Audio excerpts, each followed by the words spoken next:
My name is John McMahon. I'm the Director of Client Experience with Wellbeing Index and the Champions of Wellness. Really excited to bring this webinar to you through the Champions of Wellness and in partnership with Wellbeing Solutions and Kathy Perno, who is the President and CEO of Wellbeing Solutions, to create the wellness pathways and to talk a little bit more about that today. As we go through the webinar today, we do have a Q&A function in our webinar. It should be down towards the bottom of your screen. So if you have any questions at any time during this presentation, please use that Q&A button to put them in the Q&A, and we will answer those at the end of the presentation. Without further ado, Kathy, the floor is yours. Thank you, John. Hello and welcome to Wellness Pathways webinar. We designed this webinar to explore what Wellness Pathways is and how it can benefit your organization. I really wish that I had had a Wellness Pathways in my life many years ago when I was starting out in well-being, just trying to figure out what to do, what tools to use, what to measure, what tools to use to measure.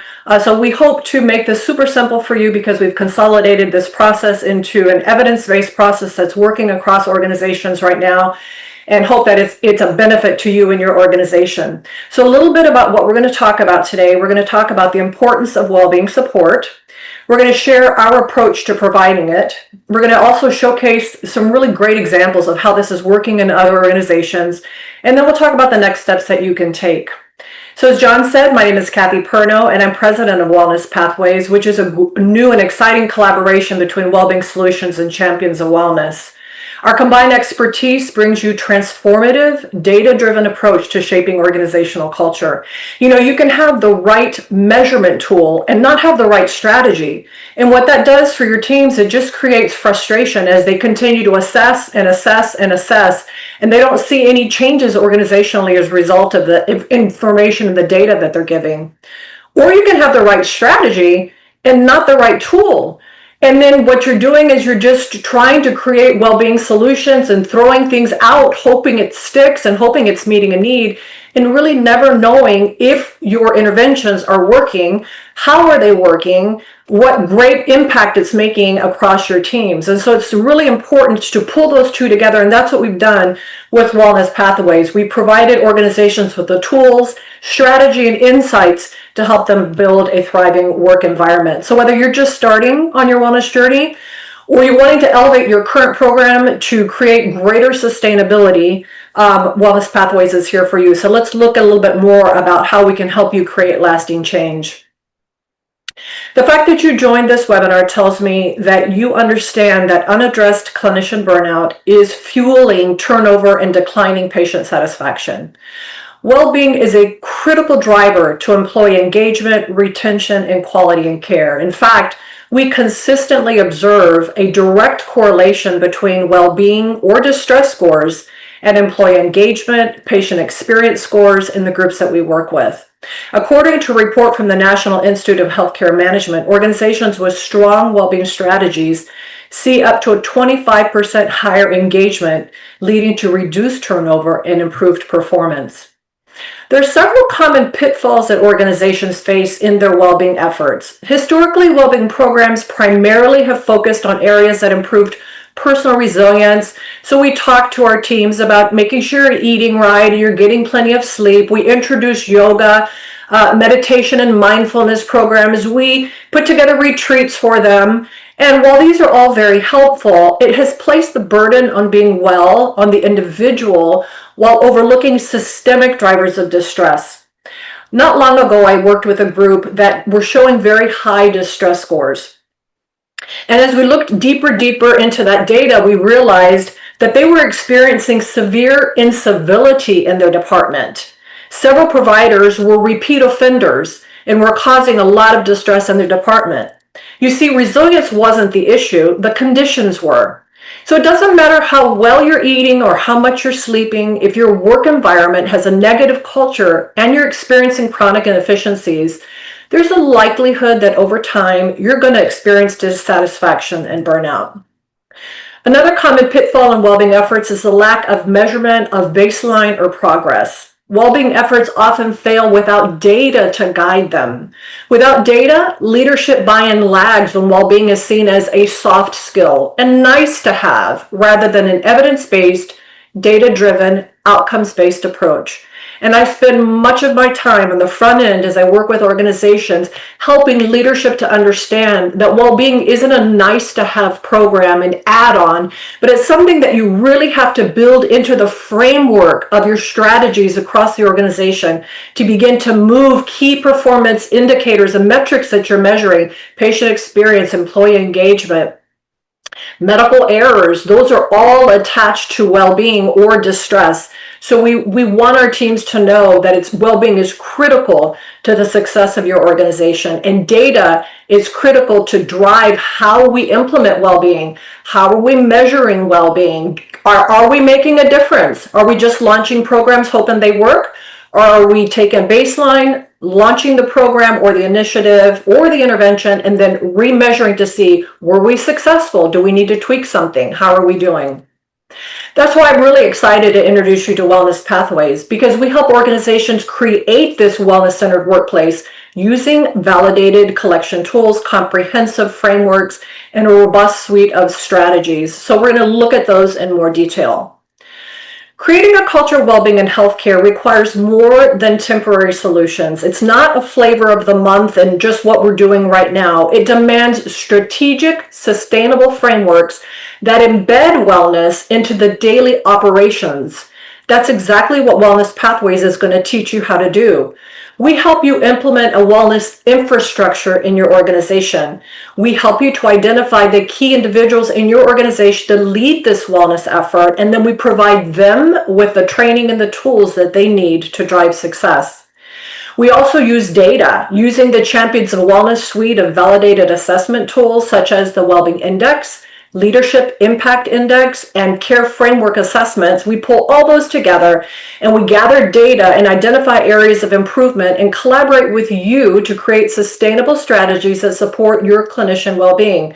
You see, well-being is not a one-size-fits-all. Every organization has different pressure points and are struggling with different issues and have different strengths. And so it's important to use data and gather that all together and analyze that to find where your particular needs are and work with your organization to create some solutions and to put you on the path to sustainability. We help you build sustainability by partnering with you through the first 1 to 2 assessment periods to ensure that this is hardwired into your organization and that you're equipped to continue on your wellness journey. The wellness approach that we offer is designed to align with your current organizational model. We design structures that work with your current workforce. It doesn't require hiring new staff. We help you to assess program effectiveness to ensure that you have continuous improvement using a multidisciplinary team-based work group model at the senior leadership level. And then we help you establish local well-being teams to address the unique needs of the local department. As I said, well-being is local. The needs in one department are not going to be the same as the needs in another, so it's not a one-size-fit-all solution for everyone. You need to work with each one of your departments, whether it's nursing or your APPs or your physicians or any of your other work groups, to address the particular needs that they're facing in their departments. So by engaging in Wellness Pathways, you will establish and own a high-functioning well-being program designed to attract and retain your workforce. So what does this look like in practice? I want to share with you some examples of some of the organizations that we've worked with and how this has impacted their departments. We'll start with the work that we did with a surgical subspecialty. After we helped this particular group to establish their well-being leadership structure and engage their key leaders, which is critical, because if you don't have that leadership engagement, and this is pushed from the bottom up, it will tend to lose momentum over time and drift away. So we help you establish those leadership structures. Then we help them to build well-being work groups at the leadership level to address specific needs that fall into the categories of efficiencies of practice, culture, and resilience. Then we help to create unit-based well-being teams at the local level to identify what the local needs are in their department and to embed those efforts into their front line. This surgical subspecialty team consisted of 2 surgeons, 3 APPs, and their operational director. Very important to always have an operator, an operational director, or leader involved in your local well-being teams, because those are the muscle that will help you to get the work done. By the way, all of these surgeons and the APPs were all volunteer positions in well-being. We obtained a baseline well-being assessment, which showed a high mean distress score of 5.0. Now, for reference, any score over a 3 indicates high distress. And the reason we really care about that is because the high distress scores have been associated with severe fatigue, higher risk of reporting medical errors, suicidal ideation. So our goal is to keep our teams well under the mean distress score of 3. We used our well-being debrief process, which will teach you how to do, and is critical. This is where you get the data and what you do with it, and how you involve your teams to solve problems, and then how you loop back around to see, were we successful? Were we able to do anything with it? Did it work? So we engaged the well-being debrief process, and then we collaborated with them to determine interventions and assign the owners accordingly. We reassessed 6 months after they had time to work on their initiatives, and we observed a slight drop in their mean distress scores. The team indicated that there was a distinct improvement in the staff's attitudes and behaviors, and turnover had stopped. The following year, the mean distress score was down to a 2.38. So we were very successful with this team. We see success across the board in all teams that we work with. Now let's look at a non-surgical subspecialty. This local well-being team consisted of an APP and a physician and their operational director. When we first assessed this team, their mean score was 3.05, which, as I mentioned, we want to keep it below the mean threshold of 3. We worked with their local well-being team to identify their pressure points, and then we assigned interventions accordingly. So as you're doing these debriefs and the pressure points come up, these teams know what's going on in their departments. They know where the issues are, and they many times have the solutions. They just need structure and leadership support to solve for them. So as we did this and we assigned interventions accordingly, 6 months later, their mean score dropped from a 3.05 to a 0.79. And this department received the award that year for the most improved well-being score. And you want to do that. You want to celebrate well-being scores as you begin to roll out this project, because this is the type of thing that motivates people. Remember, well-being is something that has to be inspired. It's very difficult to require well-being. So you must inspire your teams to engage with you. And by celebrating which departments are doing better, and what did they do to get better, and how are they making a difference, and what are they seeing and feeling in their departments. And we'll talk about where they can celebrate that in just a minute. Fast forward to 2024, we observed during their biannual assessment that their scores had increased slightly from a 0.79 to a 1.41. It's still well below the mean threshold of 3. They were experiencing at that time, when we measured them, leadership change. They had a new CEO and they were renegotiating their contracts.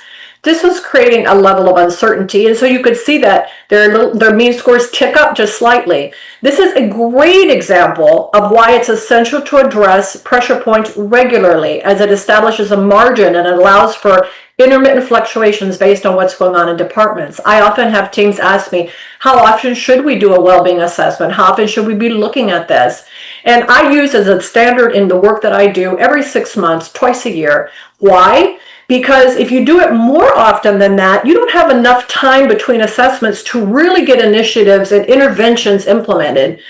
Going out too far, you can have issues come up that you haven't identified and that you need to know about before they get too far down the line. So every 6 months seems to be a sweet spot. And in this team, it really worked for them. And they did very, very well and still stayed below their mean threshold of 3 on there as we implemented changes with them. So I want to share with you after those examples, and I could give you many, many more. We don't have the time for them today, but I wanted to give you an example of a surgical subspecialty and a non-surgical subspecialty. I want to share you some feedback, quotes from people who have experienced this type of support and what it means to them in different levels of individuals in the organization and what it means. One of the many benefits of the Wellness Pathways approach is that it addresses operational issues that cause dissatisfaction, enabling operational leaders to collaborate with their well-being teams to resolve problems internally. Remember, I said that we like to put an operator on each local well-being team. Because they're already trying to solve for operational issues in their department. They want the team to be effective. They want burnout to be low. They want turnover to be low. They want engagement to be high. They want good patient experience. So they're already working on operational issues. So as you create this well-being team of volunteers, of physicians, APPs, nurses, whatever the workforce is that you're working with and focusing on, they collaborate with those operational leaders to make changes in the department. This particular operational leader said the well-being model is working. It's the only reason we've been successful. We would not be as far as we are if we didn't have this team. So what does an executive feel about this process? You know, executives can be very tricky to work with because they're looking for return on investment. They want sustainability. They want to know that this just isn't fluff and stuff, nice to have, but they want to know, what is this going to do for the bottom line of my organization? Well, a chief medical officer that we worked with recently stated, partnering with Wellbeing Solutions means leveraging data-driven insights and proven strategies, we talked about that in the Wellness Pathways, to build a sustainable wellbeing program that enhances engagement, retention, patient experience, which drives lasting organizational success. This was a really fun group to work with. We had such success with them, and this is a quote from a very grateful CMO. And lastly, a quote I want to share with you. We have many more again to share, but the impact of the wellness approach not only highlights operational support and cultural support that a CMO and CEO and ops leaders love, but also it impacts personal resilience, because that is important. So this is a quote from a director of cardiovascular fellowship. This physician leader said, because of this program, I'm putting a strong emphasis on well-being and lifestyle and spirituality in my fellowship program. So what's the right pathway for you? Well, there are 3 entry points to the wellness pathways, ranging from 20 to 80 hours of consulting over 6 to 12 months. These 3 engagement pathway levels are designed to help organizations who are starting the wellness journey, as well as coaching organizations on their journey to take their programs to the next level and achieve sustainability. Let's start with the most robust pathway, and that is Pathway 80, which offers 70 to 80 hours of consulting over 12 months. In this pathway, we assess the organization for readiness to evaluate infrastructures, leadership alignment, and capacity for wellness initiatives. This is an important step, because if you have competing priorities going on in your organization, you may want to look at timing of when you're launching your well-being efforts. Because when you are launching 2 different initiatives across the organization, this can dilute the efforts at one or the other. So we help you to assess organizational readiness. We help establish leadership structures and engage key leaders. We set up your executive well-being team. We give them role descriptions for the well-being champion and the executive sponsor. Oftentimes when we put physicians or operational leaders in these positions as wellness champions, we say, hey, we want you to be our wellness champion. And they're more than willing to do that. They love well-being. That's why they raise their hand and say, I volunteer to do this, but they have no idea what that means. What does this role entail? What are my responsibilities? How do I do this? We take care of that by teaching and training and partnering with them so that they are very clear on how to lead well-being in your organization. We coach and empower the well-being champion to lead those efforts through bi-weekly well-being phone calls for coaching and troubleshooting and maintaining momentum. So if you're going to be that well-being champion in your organization, we'll be connecting with you every other week to talk about how are your initiatives going? What are your sticking points? How can we help you overcome them? How can we move your program to the next level? Let's implement this now, and let's check timing for that. We help partner with you and make you successful. We help form the Wellbeing Executive Committee to oversee vision and strategy to secure strategic buy-in. This is very important to get the senior leadership on board. We help you to form that executive committee so that they understand what's going on in well-being. They're supporting it. If there's financial needs, they can support that. If there's not, if there's just needs for a senior leadership buy-in and for visible support, that they'll be there for that as well. We build well-being work groups to focus on specific domains. We talked about culture, efficiencies, personal resilience. We find that as we look at all of the needs within the well-being index assessment, we can generally drill them down to this is a cultural issue, or this is an efficiency of practice issue, or this is a personal resilience issue. So we make sure that we have a balanced approach to to ensuring that all of those domains are attended to and have support. We create unit-based teams to embed wellness efforts into frontline operations. We guide the organization through their first and second well-being assessments, and then we conduct a comprehensive well-being debrief to translate data into meaningful action. This is important.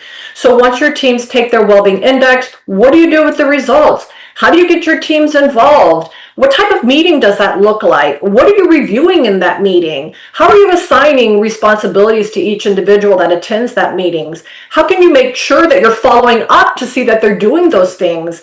And then looping back around to get ready for the next measurement. How do you help them engage their department to even take the assessment? Right now, I'm working with a team that's up to a 71% engagement. We're in the middle of an assessment period right now with this particular organization I'm working with. 71% engagement is beautiful. It's very high. That's a nice sample of individuals taking the assessment. So we can help you figure out how to get that done. We provide all necessary documents and templates and presentations for seamless execution, and prepare your teams to scale across the organization. This is a great pathway for those who are just starting their wellness journey, or if you've been on your wellness journey for a long time and it's hitting stale and you're just like, we just need to reboot. It's a great pathway for that. Really get you going in the right direction. Pathway 40 includes 40 hours of consulting over 12 months, and it's a little trimmed down from the Pathway 80. It includes executive wellbeing team setup, wellbeing champion coaching we talked about, individual practice infrastructure setup, so we help to set up each of those individual departments or practices, guiding the organization through their first and second wellbeing assessment, implementing the data review through the debrief process, includes all the handouts and presentations for successful program and preparing you to scale. So this is great for organizations that have an established well-being team and leaders, and they're just seeking assistance to launch their initiatives and to create sustainability. And then lastly, Pathway 20, which is over 6 months. It's for the executive well-being team setup, implementation plan, monthly coaching calls for 6 months, includes all the handouts and presentations. This really is ideal for a very mature well-being program, well-being team with leadership in place that just says, you know what, we really want to go into a data-driven, infrastructure-based into the organizational culture. We don't know how to do that. This pathway will give us the outline of how to do that, and we have the people in place to make sure that happens. So that's a great pathway for this particular group.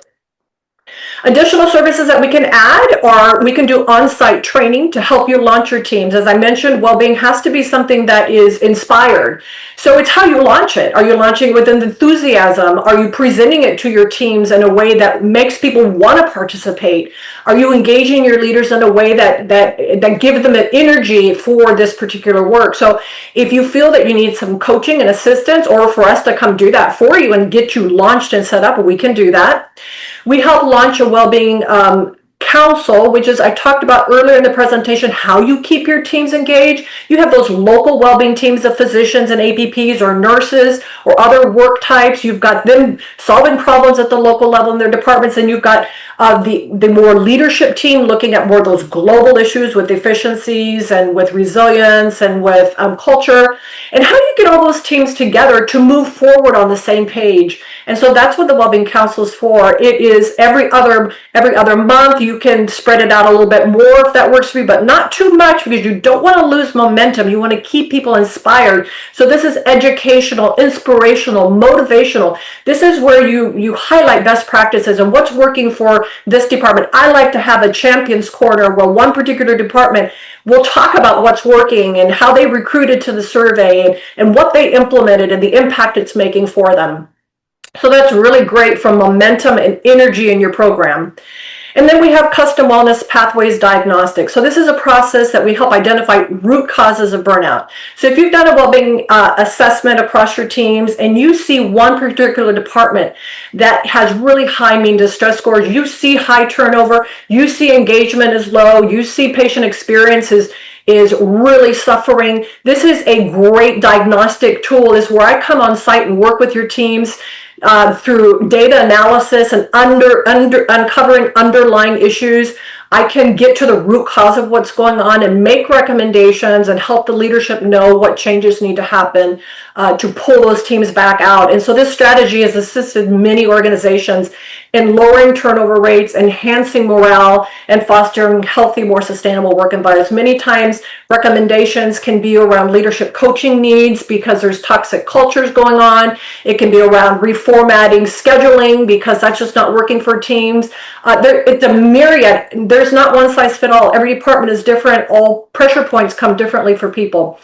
So this is a great add, Custom Wellness Pathways Diagnostic. If you have one of your teams that are really tanking and you need to know what do we need to do to stop the bleeding, this is a great diagnostic tool for you to add on to.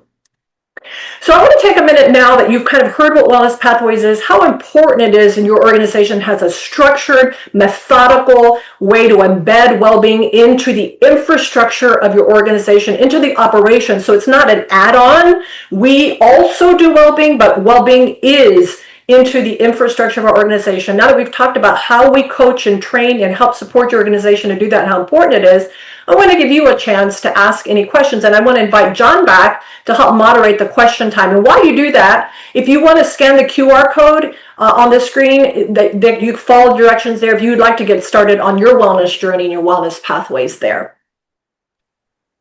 Thanks, Kathy. That was wonderful.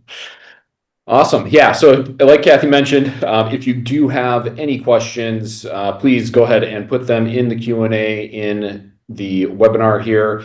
A few questions that we do typically get, and one I think that is on the top of a lot of people's mind, when you mentioned the case studies and the people that are involved as volunteers in being wellness champions and leaders, everybody's busy, everybody has a lot on their plates. How much time is needed for that? Do they get FTE for that at the organizations you've worked with?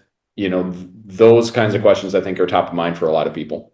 Yeah, that's a great question. So the local wellbeing teams, generally organizations have some protected time for their staff, whether that's office time or whatever they want to call that protected time. I've seen up to 4 to 8 hours a week of protected time. That's a great place to get these folks involved at the local wellbeing team level.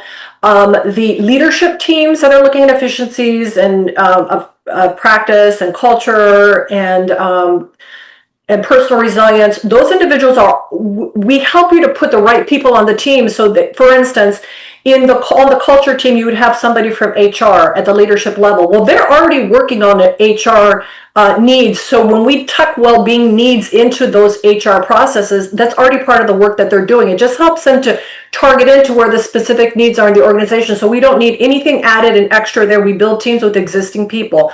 The one position that really needs to be supported organizationally is that well-being champion. It's that person who's pulling all of this together, the one that we train and teach how to do this across the organization. Many times that can be a position that requires up to 20 hours a week or more, but I've seen it very successful at 20 hours a week. And in helping that person to be able to really focus, because they're the ones keeping the momentum, calling the meetings, reviewing the data, working with the Wellbeing Index team, working with myself to get their programs up and running and sustainable. So I would say in all of this massive program where we have in some of the organization I worked with, we've had up to 50, 60 people doing well-being, whether it's at the local level or at the organizational level or at the senior leader level, working on it at different times. You really just need that one person who's quarterbacking all of that, and that's the person that would need some support for a few hours, for a couple days a week. Outstanding. Thanks. Yeah.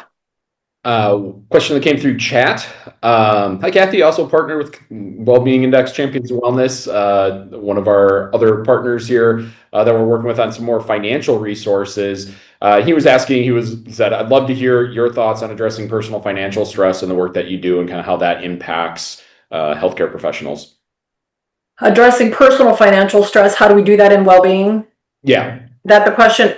So we do have that come up quite a bit, especially with organizations with physicians who've extended themselves during their residency program. They come into their work with debt and then their lifestyles proceed, and then they have all this debt behind them, and it really is dragging them down. Or groups for residents. We bring in professionals that can do some coaching and training and mentoring in that area for our team. So we would bring somebody who is really good at that, who doesn't have a particular, right now I can think of one particular group that I'm sending somebody in who is not connected to an organization, so they're not selling a product. They're just really good at what they do and how to invest and how to get out of debt.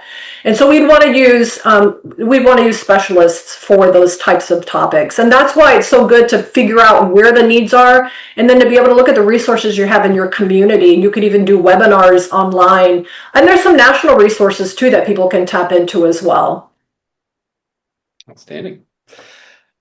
So one other question that I know comes up a lot and is often on people's minds, I think, like you mentioned early on, the people that are attending this webinar, watching this webinar, are people that are invested in well-being. They understand the importance. They're trying to figure out what to do and how to do this.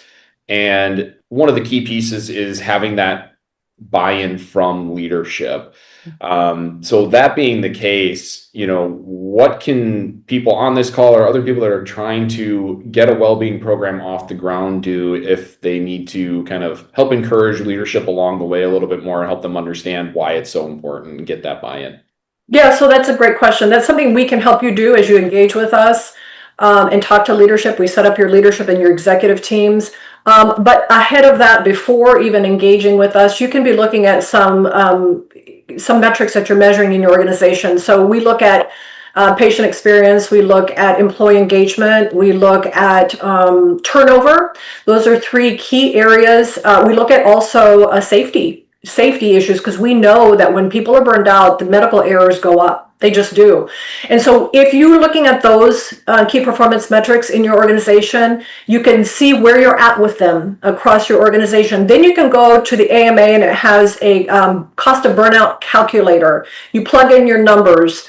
You plug in the number. You'll need to know a few things ahead of time. What is your turnover in your organization? How many individuals are you measuring? And you click on that, and it will give you the cost of burnout for your organization. And you can present that to your leadership. You say, here's how we're doing in patient experience and safety and quality and turnover. And here's the cost of doing nothing.